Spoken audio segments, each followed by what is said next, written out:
नवंबर 1999 Lahore, Pakistan. Police daily routine की तरह अपना मेल बॉक्स चेक करती है, जहां उनको एक अनजान लेटर मिलता है जिसमें एक खौफनाक कन्फेशन था। मेरी गिनती 100 पे ख़त्म होती है। यहाँ मेरा मिशन ख़त्म हुआ। मेरा मैसेज पूरी दुनिया तक पहुँचेगा। मैं सैकड़ों माँओं को रुलाऊंगा। मैं उन बच्चों को बगैर कफन के जन्नत भेजूंगा, और वो भी गटर के थ्रू। यहाँ तक कि उस लेटर में एक एक बच्चे का नाम और उसकी उम्र तक लिखी हुई थी, और साथ ही उन बच्चों का कैसे मर्डर किया गया था उसमें वो तक मेंशन था।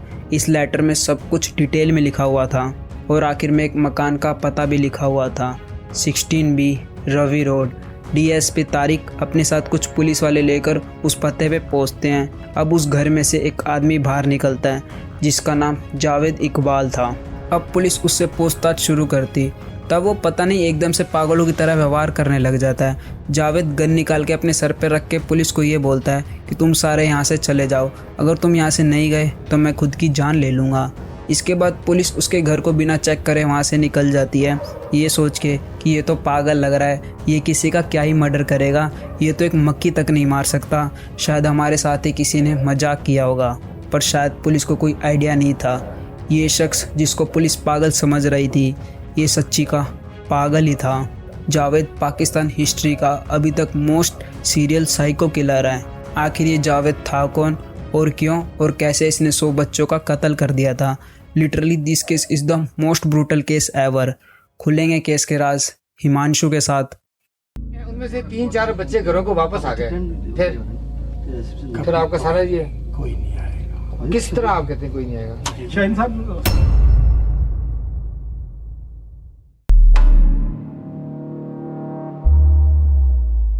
जावेद पाकिस्तान का रहने वाला था। वो एक वेल्दी फैमिली से बिलोंग करता था, और वो अपनी फैमिली का 6th चाइल्ड था। जावेद बचपन से ही थोड़ा अजीब किस्म का लड़का था। लोग उसका कंपैरिजन उसके भाई बहन के साथ करते थे, और उसको यही चीज़ पसंद नहीं आती थी, और इन्हीं सब कारणों की वजह से उसका बिहेवियर थोड़ा अग्रेसिव हो जाता। वो दूसरे बच्चों को मारता पीटता और साथ ही जानवरों की भी जान ले लेता। इसके भाई के मुताबिक जावेद बहुत वायलेंट और थोड़ा अजीब किस्म का लड़का था। अब तो वक्त के साथ साथ उसकी हरकतें और अजीब होती जा रही थी, और अब वो अपनी फैमिली के लिए सरदर्द बन गया था। इसके बाद जावेद की स्टडी कंप्लीट होने के बाद उसके फादर उसको लोहे का बिजनेस सेटअप करके देते। 1983 में जावेद पहली शादी कर लेता, पर इसकी ये शादी ज़्यादा नहीं चलती। एक ही साल के अंदर डाइवोर्स भी हो जाता, और यहाँ तक कि इसके बाद भी वो दूसरी शादी करता है, पर इसके साथ भी एक ही साल के अंदर डाइवोर्स हो जाता। अब इसके बाद जावेद गेमिंग शॉप ओपन करता है, जहाँ गली के सारे छोटे छोटे बच्चे उधर गेम खेलने आते थे। फिर वो उधर 100 का नोट गिरा देता था, इस आस में कि कोई बच्चा उस नोट को उठाएगा। पर ऐसा क्यों? जावेद उधर 100 का नोट क्यों गिराता था? उसका कारण ये है कि जावेद होमोसेक्सुअल था, पर होमोसेक्सुअल के साथ उसको पीडोफाइल डिसऑर्डर था। इसका मतलब ये है कि वो छोटे छोटे बच्चों से अट्रैक्ट होता था। इसलिए इसी कारण की वजह से उसकी दोनों शादियां ज़्यादा टाइम तक नहीं चलती, क्योंकि वो लड़कियों से ज़्यादा छोटे बच्चों को पसंद करता था। 100 का नोट गिराने के बाद जावेद सारे बच्चों को एक लाइन में खड़ा करता, फिर एक एक करके चेकिंग करने के बहाने उन बच्चों को अपने रूम में ले जाता और उनके साथ गंदी गंदी हरकतें करता। और ये सिलसिला कई सालों तक चलता रहता है। जावेद इसी चालाकी से कई सारे बच्चों का शोषण करता है। 1987 में जावेद को फाइनेंशियल क्राइसिस का सामना करना पड़ता है। फिर वो लाहौर में रहने लग जाता, जहाँ वो आसानी से बच्चों को किडनैप करके अपने घर ले जा सकता था।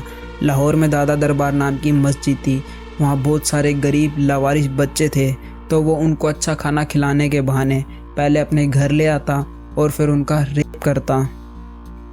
जावेद इकबाल की लाइफ का सबसे टर्निंग पॉइंट तो तब आता है जब वो मस्जिद से 18 साल के लड़के को अपने घर ले आता है। फिर वो उसके साथ पूरी रात ज़बरदस्ती करता है, पर जब जावेद सो जाता है वो लड़का उसकी राइफ़ल उसके सर पे मार देता है, और फिर घर से बाहर निकल के सारे मोहल्ले वालों को इकट्ठा कर देता है। इसके बाद फ़ौरन पुलिस को इन्फॉर्म कर दिया जाता है। पुलिस जब जावेद के घर आती है तब वो बिस्तर पे खून से लथपथ बेहोश पड़ा मिलता है।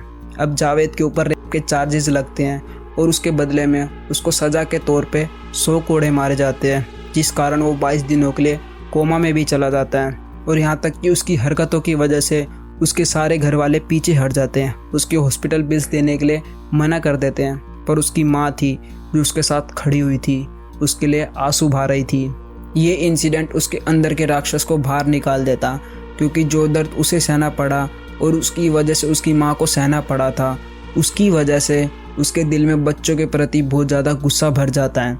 साथ ही जावेद इकबाल ने कभी नहीं सोचा था कि उसके साथ भी वॉयलेंस हो सकता है। इस इंसिडेंट के बाद जावेद उस मोहल्ले को छोड़ के एक छोटे से घर में शिफ्ट हो जाता है, 16B रवि रोड।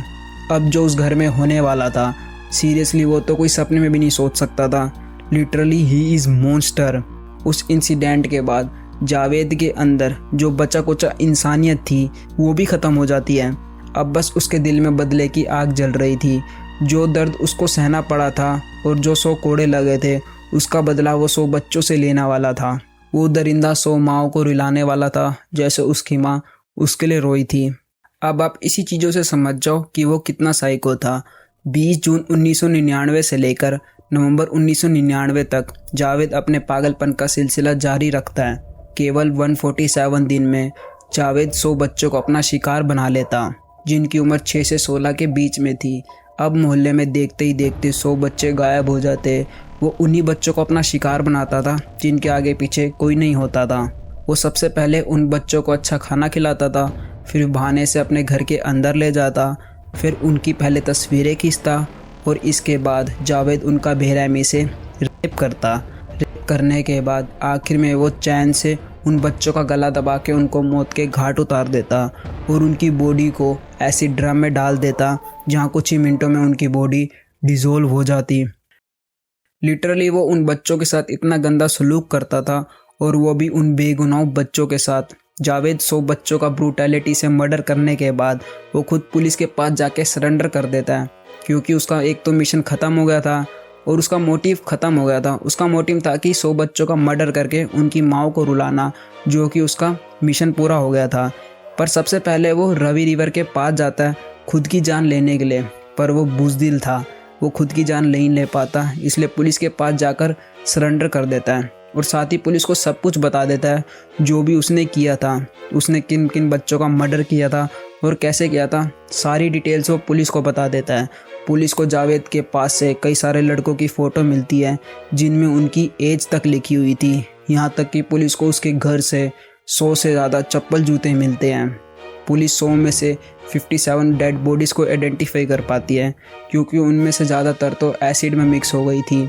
जहाँ जावेद रहता था उधर बस मातम था, वहाँ पे माँओं की रोने की आवाज़ गूंज रही थी। यहाँ तक कि जावेद का इतना खौफ हो गया था कि बच्चों ने घर से बाहर निकलना बंद कर दिया था, ना ही स्कूल जाते थे और ना ही बाहर खेलने आते थे। 30 दिसंबर 1999 में जज जावेद को हिरासत में ले लेती और जल्दी उसका कोर्ट में ट्रायल भी शुरू हो जाता है। यहाँ तक कि बहुत सारे लोग सड़क पे उतर आते हैं और जावेद को ज़्यादा से ज़्यादा कड़ी सज़ा दिलाने की मांग करते हैं। जज भी उसकी ब्रूटैलिटी और नादान बच्चों के साथ की हुई दरिंदगी को देखते हुए उसको उसी चैन से मारने का फ़ैसला सुनाते हैं जिस चैन से वो उन नादान बच्चों का मर्डर करता था, और साथ ही जज उसकी बॉडी के 100 टुकड़े करने के बाद एसिड में डालने का फ़ैसला सुनाते हैं। उसको उसी तरीके से मारने का फ़ैसला आता है जिस तरीके से वो उन नादान बच्चों का मर्डर करता था। जावेद को वो सज़ा सुनाई जाती है जो इससे पहले कभी किसी कातिल को नहीं सुनाई गई थी, क्योंकि जो जावेद ने क्राइम किया था वो भी इससे पहले कभी किसी ने नहीं किया था।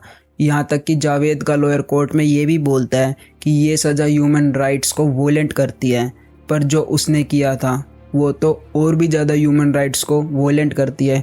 इसलिए जज उसको अपना आखिरी फैसला मानते हुए जावेद को मौत की सज़ा सुना देते हैं। इसके बाद 9 अक्टूबर 2001 दी कोर्ट लाखपत जेल इन लाहौर। इस दिन जावेद बेडशीट से लटक के खुद की जान ले लेता, पर यह हादसा जितना सीधा दिख रहा है उतना है नहीं, क्योंकि 9 अक्टूबर की रात को 10 से 2 बजे के बीच में सारे सीसीटीवी बंद थे और साथ ही सारे गार्ड भी सो रहे थे। यहाँ तक कि जब उसकी ऑटोप्सी रिपोर्ट सामने आती है तब उससे पता चलता है कि जावेद की मौत से पहले उसको बहुत मारा पीटा गया था। मतलब इससे ये तो साफ पता चलता है कि ये कोई खुदकुशी नहीं थी, एक सीक्रेट इनकाउंटर था। ऑफिशियली उसकी मौत का राज आज तक किसी को नहीं पता चल पाया। विद दैट आज का केस यहीं समाप्त होता है। ऐसा केस, ऐसी ब्रूटैलिटी मैंने आज तक किसी केस में नहीं देखी थी। सीरियसली सोच के देखो उन बच्चों की माँ पे क्या बीत रही होगी, वो किस दर्द से गुजरी होंगी। उन्होंने अपने बच्चों के लिए क्या क्या सपने देखे होंगे, पर किसी की हवानियत के चलते उन्होंने अपने बच्चों को खो दिया था। जावेद इकबाल एक सीरियल साइको किलर था। उसने 100 बच्चों का मर्डर बस 147 डेज में कर दिया था। पहले वो बेरहमी से उनका रेप करता था और उससे ज़्यादा बेरहमी से उनका मर्डर करता था। और इस केस में सबसे बड़ा फेलियर तो वहाँ की पुलिस और सिस्टम थी। उनको कैसे कानो कान खबर नहीं हुई कि वहाँ पे 100 बच्चे गायब हो रहे थे। इस केस को लेके तुम्हारा क्या ओपिनियन है वो कमेंट में ज़रूर बताना।